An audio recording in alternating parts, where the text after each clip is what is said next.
Hey friends, welcome to Quest for PS, Quest for Tech's weekly PlayStation show. First of all, I want to thank you guys so much for joining us and giving our channel a shot. We really appreciate it.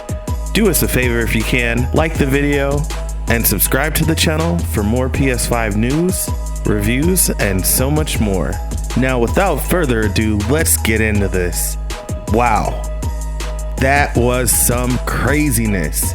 I hope everybody is all right. Hope everyone survived those tremors, those aftershocks that Sony shook up the world with when they dropped so much news at the PS5 Showcase. Now, before we get into some of the things that Sony showed us yesterday, let's talk about the elephant in the room. So Sony gave us a release date for the PS5, November 12th, 2020. And the PS5 is going to be $499, and the PS5 digital is going to be $399. Most of us guessed that price, so not too much of a surprise there, but Sony did pretty well with that price. I think that's a really, really good deal for the regular PS5 system and an awesome deal for the PS5 digital at $399. Both those prices compete directly with Xbox Series S and Series X, and I think Sony has a huge win with that. Now, that being said, remember a couple months ago when Sony told us that they would give us some notice before they hit the button for pre-orders to start? We'll let you know when pre-order will happen. We will let you know. It's not going to happen with a minute's notice. We're going to, at some point, let you know when you can pre-order a PlayStation 5.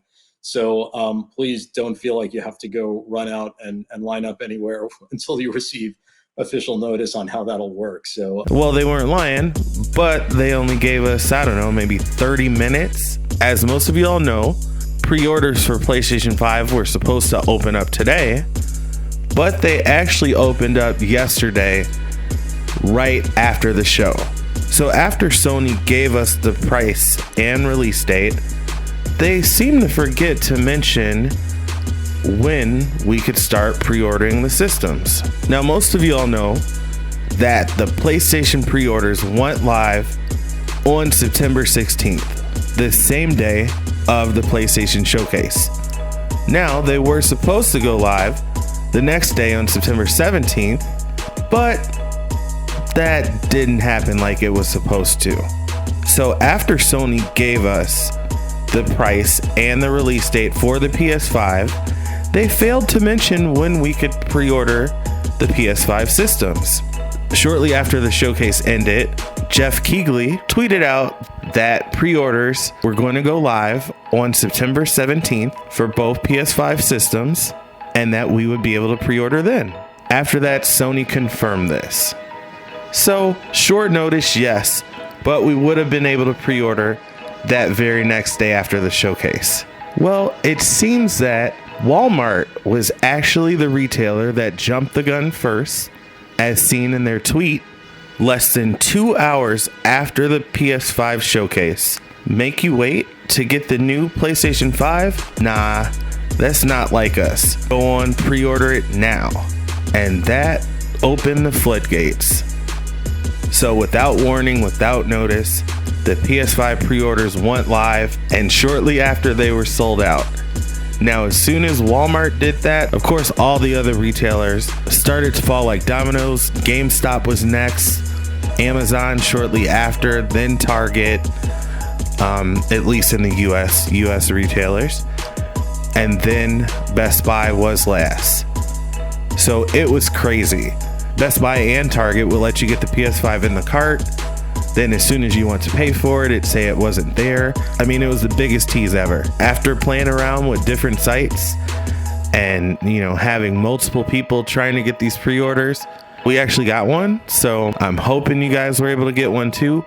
But if you didn't, there is some hope. Now, Sony says for the PS5 release, this November 12th, they are going to have more PS5s available than PS4s when PS4 launched, I believe 7 years ago. So if you were able to get a PS4, I remember we did have to wait in line, but you most likely will be able to get a PS5. Sony also said that all the units were not allocated as of yet. So your local retailers are most likely going to get more pre-order units available between now and November. But the only bad thing is we do not know when. Now, I just noticed that 2 hours ago, I got an email from Walmart saying that the PS5s were back in stock and that I could go on and pre-order. I just went on to see if it was there.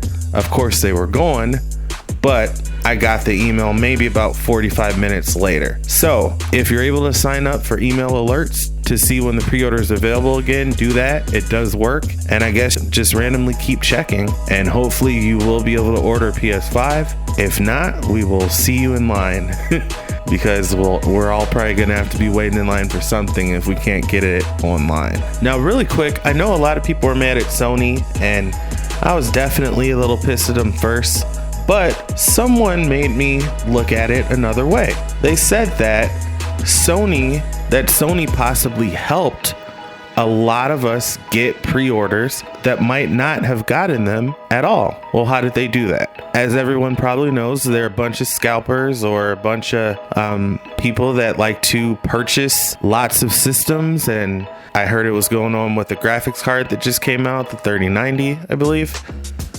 So I guess scalpers use these bots, these programs, where they're able to just auto purchase as much stock as they want.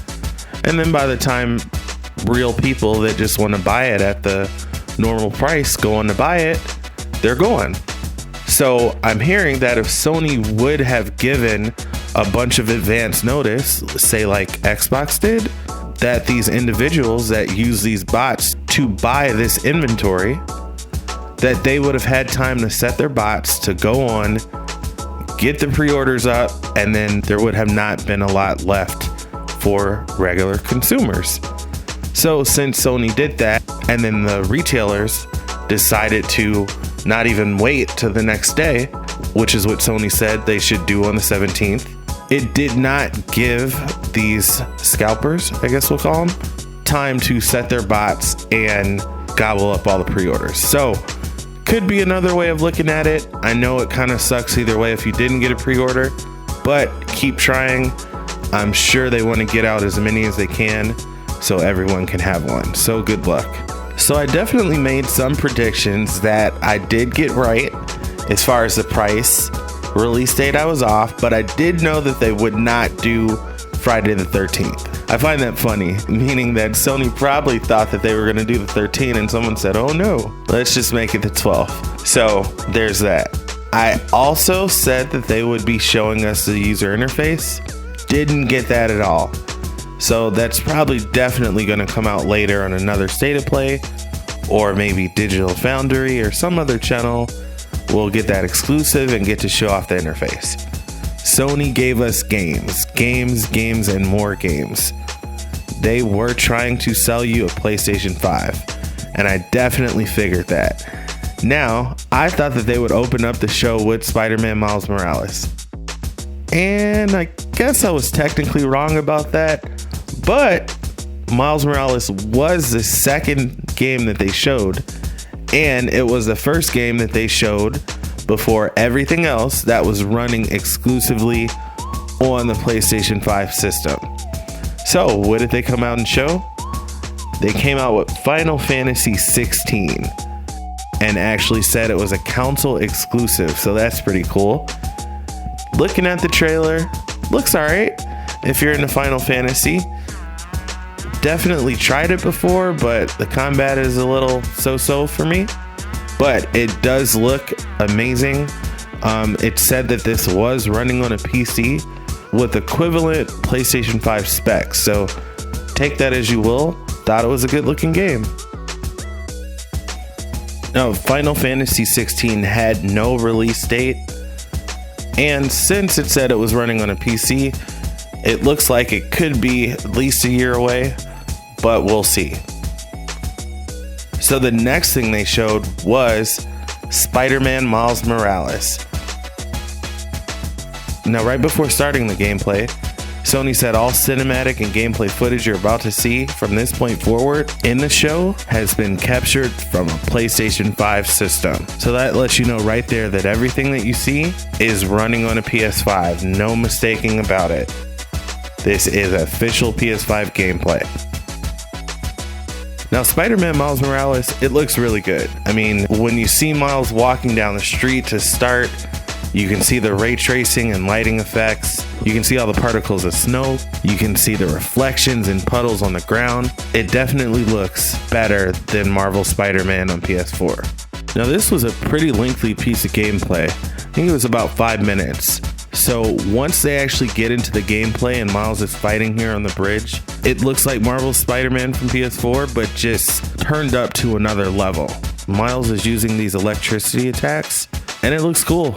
I mean, I can't lie, this game is going to be really nice. Even if it's only a 10-hour game, who cares? I mean, this is going to be the launch game that everybody is looking for, and it's only going to be $49.99, so can't complain too much about that. And the sequence where he's swinging through swinging along the bridge, and then he drops down and hold the bridge together. I mean, come on. Who doesn't want more Spider-Man?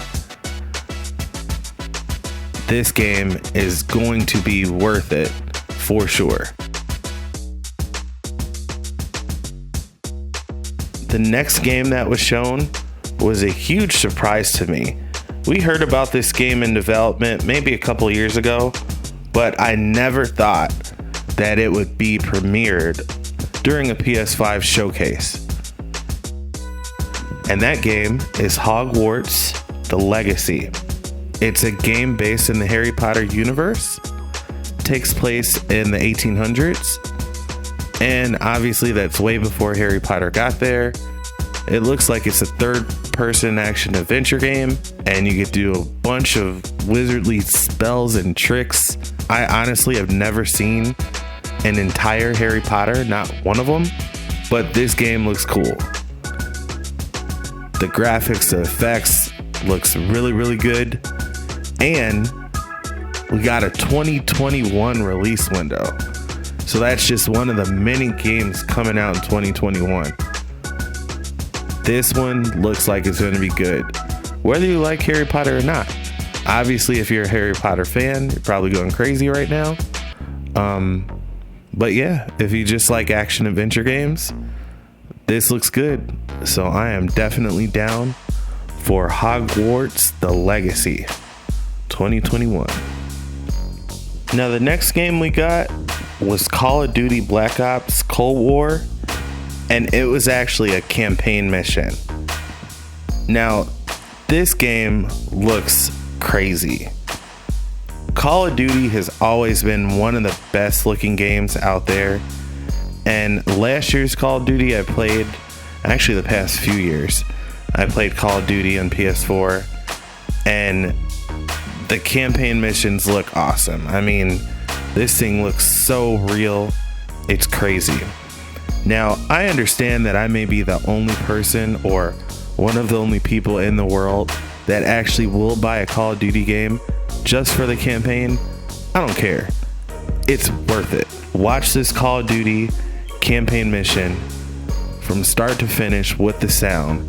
And if you were not wowed, I mean, not sure what to tell you. When they are chasing the plane and, there's gunfire everywhere, they send the remote control car, to blow up the plane. It looks like something straight out of Fast and Furious 7. I think it was 7. Yeah, something like that. But this sequence looks awesome. Looks great on the PS5. You can see the ray tracing effects. You can see the lighting effects. I mean, wow. This is a day one buy for sure. Now, Call of Duty launches on the 13th, so that's the day right after the PS5 launch. Definitely going to be a major buy. Day one, for sure. Next, we get a trailer for Resident Evil 8 Village. Looks cool, looks creepy, looks scary, looks amazing graphic-wise. Yeah, not much else to say. It's coming out in 2021, so another 2021 game. It's going to be super stacked. And this looks to pick up where the Resident Evil story left off. I haven't been huge on the Resident Evil games, but the remakes have been really good, and this one does look awesome. Can't wait to see some gameplay, hopefully soon. Next game they showed, Deathloop. Looks something like, looks a little bit like that movie with Tom Cruise, that Live, Die, Repeat. So just a bunch of gunfire, and looks like you can just repeat, like when you die you can just repeat the day or the mission. So it looks cool. This was actually supposed to be a console launch game for PS5, but it got delayed to 2021.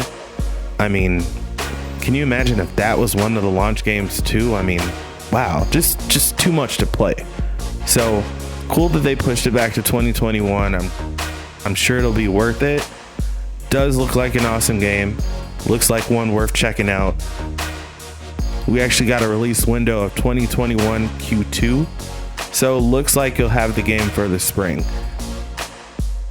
And it's a PlayStation 5 console exclusive, so Sony is really racking up those exclusive games. And Deathloop looks like it'll be a good one. Next, we got some gameplay from Devil May Cry 5 Special Edition. Looks cool. If you're into Devil May Cry, I've played a little bit of DMC5. Good game, pretty good game, can't complain. And this game is actually going to be available digitally at launch for PS5. If you are into DMC, there you go, another launch game. Next, we got a couple games I'll just breeze through. Oddworld Soulstorm, no release date, but we did get a pretty lengthy gameplay demo. Looks cool. Once again, if you're into Oddworld, nice graphics, looks like a good gameplay, fun game. Haven't played it, but I'm definitely familiar with Oddworld. So there you go. Looks like another good game. No release date, so not sure if that's going to be 2021, but hopefully we'll see it soon. Next, we got a cutscene. It looks like one of like the intro story demos from Five Nights at Freddy's Security Breach. Looks interesting. Yeah, my cousins used to watch this show a lot, scared the crap out of them. So yeah, might be a cool game to scare them with. I don't know. No release date given, but hopefully we'll see something more about it soon. Then the next thing we saw, Demon's Souls remake. Now, I'd never played the original Demon's Souls. To be honest, I never even knew it existed. But this game looks cool. The way the character is running a little bit, you can tell that it was a game from another era. But other than that, I mean, wow. At first I thought like, wow, this dude is just running up, just stabbing everybody, just taking them out real quick, easily, like, oh, it looks easy. And then you get to that first boss and I'm like, whoa. Now, I am a sucker for big monsters, okay? Show me a game where you have big monsters coming at you and you're fighting them, and I'm down. And then I see these big spiders, a freaking dragon. All right, I am so down. I am in. Demon's Souls day one. Yes, I am there. And then we later found out that Demon's Souls is a launch game. Now, we didn't get any launch date given at the end of this lengthy gameplay demo, which was kind of like a miss for Sony. But Jeff Keighley actually tweeted out later that this is a launch game, and then Sony confirmed it on their blog. So right now we're looking at Spiderman Miles Morales and Demon's Souls as launch games. And then you got DMC5 Special Edition 2 at launch. I mean, right there, that's already a crazy launch lineup. And then you know that we got Ratchet and Clank and Horizon Forbidden West in that launch window. I mean, come on, Sony is definitely doing something right now. Then finally, they ended the new gameplay demos with a quick gameplay demo of Fortnite. Millions of players worldwide. If you're into Fortnite, boom, looks dope, looks really cool. So that's another launch game for PS5 if you're a big Fortnite player. So yeah, then Sony gives us something that was totally unexpected. I think this was a clear shot at anyone really pushing Microsoft Xbox Game Pass. Oh, Xbox Game Pass is such a great deal. Oh, look at all you 100 games you get with Xbox Game Pass, this and that. And it is a great deal. I'm gonna get Xbox too. But let's just be honest, some of the games are a little bit old. So PlayStation drops the PlayStation Plus collection, okay? And these are mainly games from PS4, but the big games from PS4. So just to name some of the games that Sony is dropping with PlayStation Plus collection: God of War, Bloodborne, Monster Hunter, Final Fantasy 15, Fallout 4, Mortal Kombat 10, Uncharted 4, Thieves End, Ratchet and Clank, Days Gone, Until Dawn, and Detroit Become Human. They also had Battlefield 1, Infamous Second Son, ooh, that was a good game, Batman Arkham Knight, another good game, The Last Guardian, looked good, The Last of Us Remastered, which was groundbreaking, Persona 5, Resident Evil 7 is on there. I mean, crazy. So PlayStation just announced their answer to Game Pass, some of the biggest games to hit PlayStation 4, and you'll get them included with your PlayStation Plus membership. Well, so to get online, everyone has PlayStation Plus, right? So it's basically included. Just with your PlayStation Plus membership, you get all these games. Now, Sony says they'll be available to download day one. So if you got that PlayStation digital system, you already got a bunch of games just like that.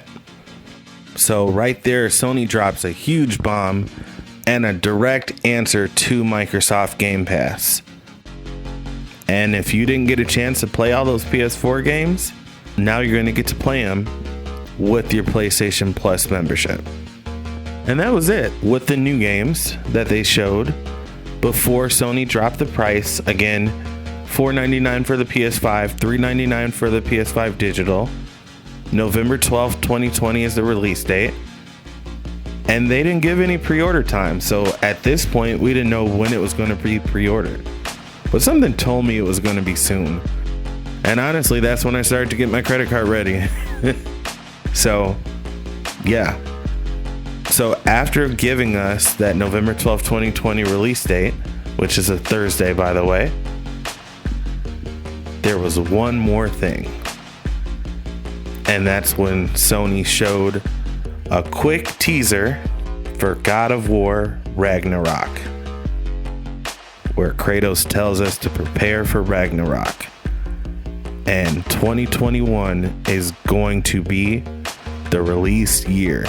Now, this seems like a holiday release game, but 2021 indeed. That can't come soon enough. So that was the show.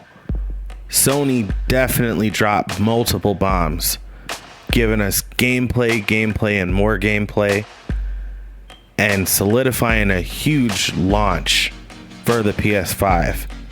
I mean, Spiderman Miles Morales, Demon Souls, Fortnite, Astro's Playroom, which is free and included with every PS5, Destruction All-Stars, and Sackboy.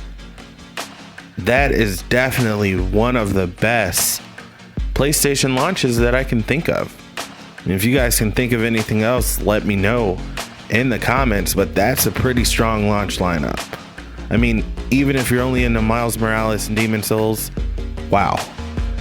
And you got to figure that's coupled with all the other games that we're getting in October, November: Watch Dogs, Assassin's Creed, Call of Duty, Cyberpunk. I mean, wow. How are we going to have time to play all this stuff? So it is going to be a really, really good launch for the PlayStation 5. Sony's going to follow up the launch this year even stronger with 2021. I mean, just to name a few games that we have for 2021. Horizon Forbidden West, Ratchet and Clank Rift Apart, Resident Evil 8, God of War, Gran Turismo. And that's just first party games. So it is definitely going to be worth it to get a PS5 if you're into those games. Well, friends, I know it's been a long video, but thank you so much for watching it. We really appreciate you guys. Do us a favor, subscribe to the channel so you don't miss any of our latest videos. We're going to be doing so much more PS5 stuff, as well as all our other tech and gadget videos. If you like what we're doing, please leave a like on the video. It really helps us out. And leave us a comment. Let us know, did you get a PS5? Are you getting a PS5? And what do you think of the whole PS5 showcase? Thanks again, friends. We really appreciate you. Everybody have an amazing day. Stay safe and never stop questing. Peace.